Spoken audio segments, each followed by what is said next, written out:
ოპერატიული ინფორმაციის დამუშავების შედეგად ბირთვული და რადიოაქტიური ნივთიერების უკანონო შეძენის მცდელობისას ქუთაისში უცხო ქვეყნის 2 მოქალაქეა დაკავებული,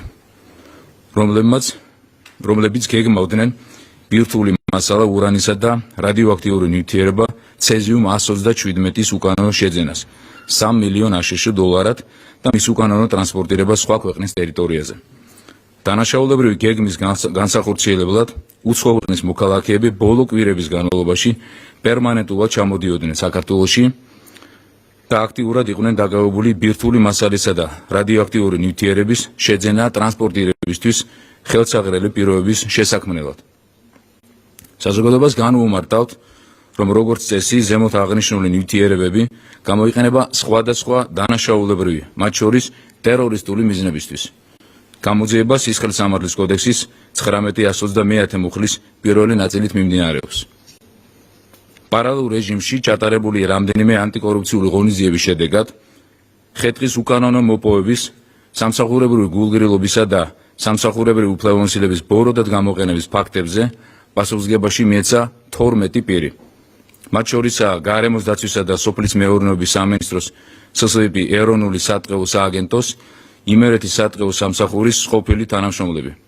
ასევე მარტვილი სატყეო უბნის წარმომადგენელი ამავე მუნიციპალიტეტში მცხოვრები 2 პირი და მსგავსი საქმე უკავშირდება ვანის მუნიციპალიტეტს, სადაც სამსახურებრივი სიყალბის, ყალბი ოფიციალური დოკუმენტების დამზადება გამოყენებისა და მერქნიანი მცენარეების უკანონოდ გაჩეხვის ფაქტებზე ბრალდება 3 პირს წარედგინა.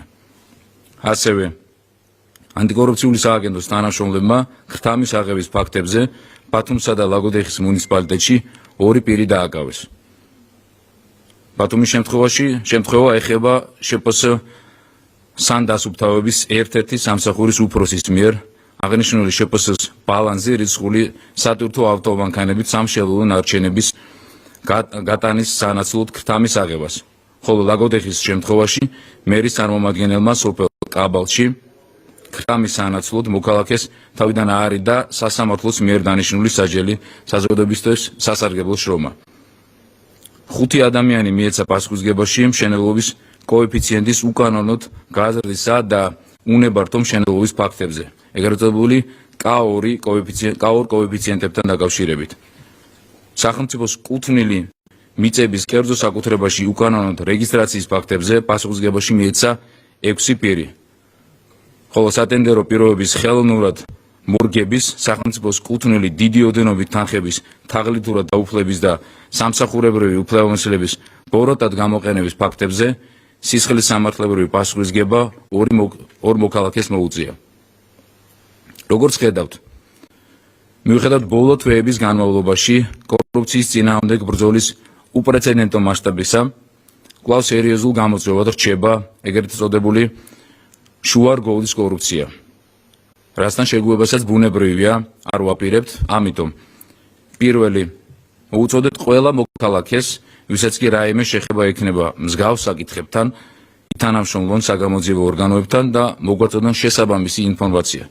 მეორე, ადამიანებს, რომლებსაც ჯერ კიდევ უჩნდება სურვილი თავისი მდგომარეობა ბოროტად მატერიალური უპირატესობისთვის გამოიყენონ, ვაფრთხილებთ, რომ კანონის დარღვევის ნებისმიერი ფაქტი იქნება გამოვლენილი და მას მოყვება შესაბამისი მკაცრი სამართლებრივი რეაგირება. თამამად შეგვიძლია განვაცხადოთ, რომ სახელმწიფო უსაფრთხოების სამსახურის დღევანდელი რესურსი აბსოლუტურად განსხვავებულია. ბოლო თვეების განმავლობაში გატარებული შიდა რეფორმების, საკადრო ცვლილებების, მატერიალურ-ტექნიკური რესურსების გაუმჯობესების ხარჯზე თვისებრივად გაძლიერდა უწყების შესაძლებლობები.